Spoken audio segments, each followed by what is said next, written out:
Anyone in Pittsburgh knows our next guest. He's Chris Fennimore, producer and host of the longtime popular cooking shows on WQED TV. He's won a James Beard Award and an Emmy for the series, and now he's sharing his love of easy home-cooked meals in a new cookbook called Simple Pleasures, Recipes and Memories of Real Food. And we are thrilled to have Chris with us in our kitchen this morning to tell us more about the book and make a favorite egg recipe from it as well. Well, actually, or a toast recipe. It's a toast recipe. It is in the very first section of the book, and it's called Davy Crockett Toast. And there's another recipe that's very similar to it that does include an egg in the middle, right in the middle. Which is called Rocky Mountain Toast. Mom used to make that for me when I was a little girl. Yeah. Oh, well, this is all about food memories too. So it's not just recipes.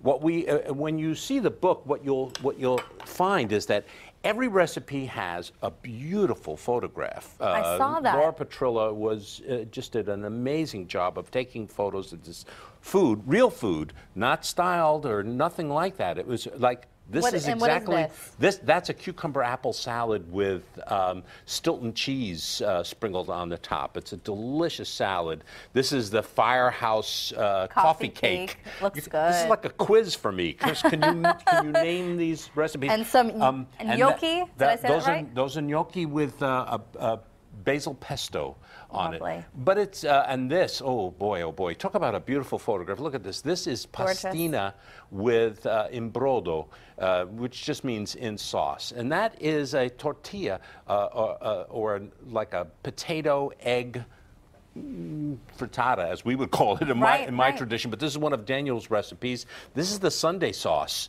that people are so familiar with, certainly around Pittsburgh. People know about the Sunday sauce, you know, with the slow-cooked tomato sauce with meats in it, usually sausage and meatballs, and it cooks for like 5 hours. Something my grandma used to do every weekend, absolutely. And so tell us more about what you're making today. So this Davy Crockett toast. Called Davy Crockett. Well, it wasn't called Davy Crockett Toast. My mother called it that.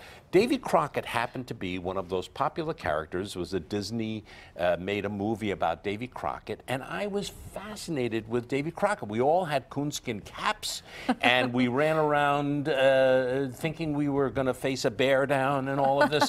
And there I was. The adventures of a little boy. Right, in Brooklyn, New York. You know, no bears, no raccoons, no nothing. We had to go to the zoo to see those things. I have to tell you, I lived in Brooklyn a few years. I saw a goat running down 4th Avenue once. Brooklyn has changed. It has changed a little bit. It got loose. We'll just say that. In order to get me to eat this simple toast that she was making, she called it Davy Crockett Toast.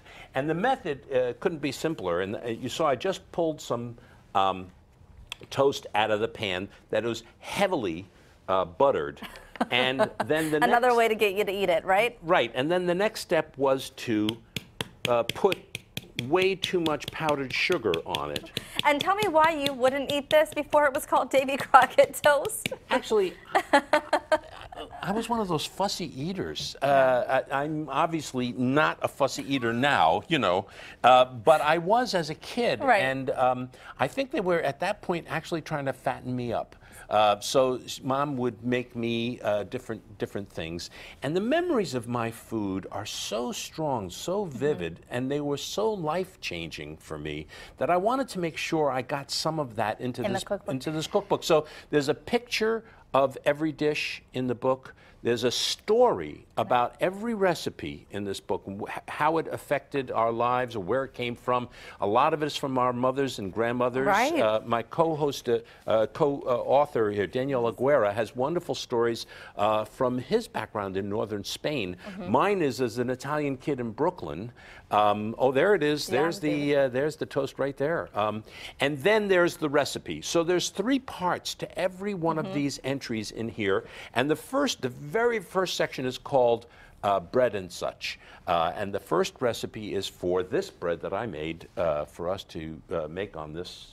For this dish in particular. And it's called milk and honey bread.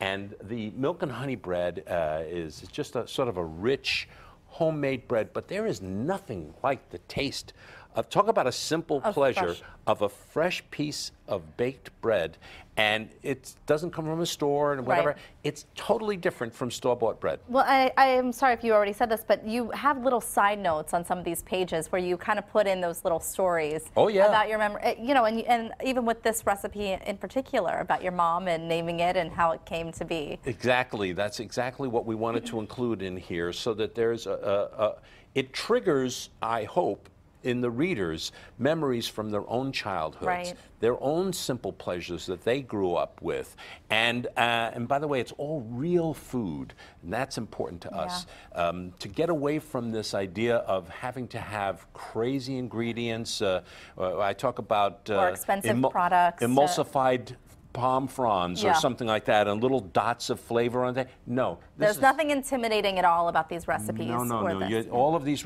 all of the ingredients you should have in your house. It's all like milk and bread and eggs and flour, and so really good things.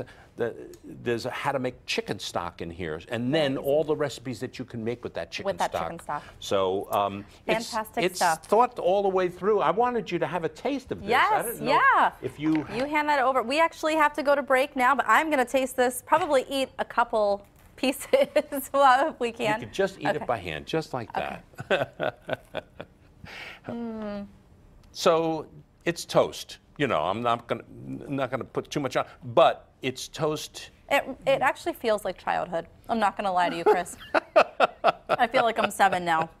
It's delicious.